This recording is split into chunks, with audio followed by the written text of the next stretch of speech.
बोलो भगवती दुर्गे मैया की जय। सनातन धर्म की जय। गौ माता की जय। साथियों, आज मैं गायों के विषय में चर्चा करूंगा कि गायों का इतना महत्व क्यों है।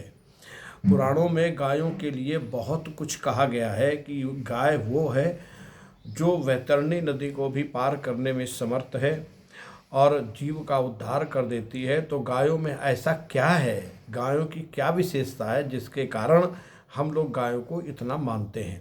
तो देखिए, महाभारत में गायों के लिए ऐसा वर्णन किया गया है कि एक बार गांवों के पास में लक्ष्मी जी पधारी और लक्ष्मी जी ने गायों से कहा कि हे गाओ, तुम्हारे शरीर में 33 कोटि देवता रहते हैं, केवल मैं ही एक ऐसी हूँ जो तुम्हारे शरीर में नहीं रहती हूँ। कोई आप अपना ऐसा स्थान बता दो जहाँ मैं रह जाऊँ। तो गाँवों ने लक्ष्मी जी से कहा कि आप यहाँ से जाओ, हमें तुम्हारी कोई आवश्यकता नहीं है, हमारे यहाँ पहले से ही अन्य देवताओं का निवास है हमारे शरीर में।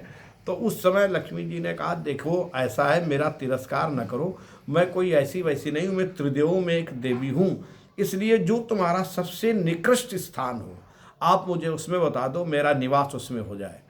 तो उन्होंने कहा कि अगर तुम रहना चाहती हो तो मेरे मूत्र और गोबर में कोई नहीं रहता है, तो चाहो तो इसमें तुम रह सकती हो।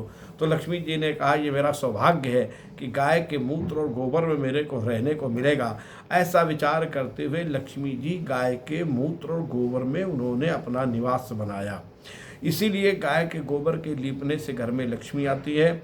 और जब पंचगव्य बनता है तो गाय का गोबर, गाय का घी, गाय का दूध, गाय का दही और गाय का मूत्र, यह मिला करके जो पिया जाता है उसे पंचगव्य कहते हैं।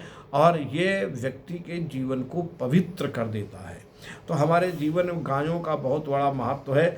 जब व्यक्ति मरने के बाद वैतरणी नदी को पार करता है, उस समय गाय की पूंछ पकड़ करके ही वैतरणी नदी व्यक्ति पार कर लेता है और स्वर्ग की यात्रा को पूरा करता है। तो मेरा कहने का मतलब यह है, गाय जीवन में गायों का बहुत बड़ा महत्व है और हम लोग गायों की उपेक्षा करते हैं।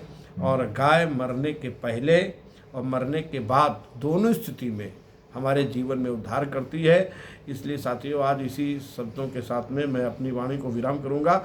आगे कुछ नई बात लेकर के आपके सामने आऊँगा। तब तक के लिए नमस्कार।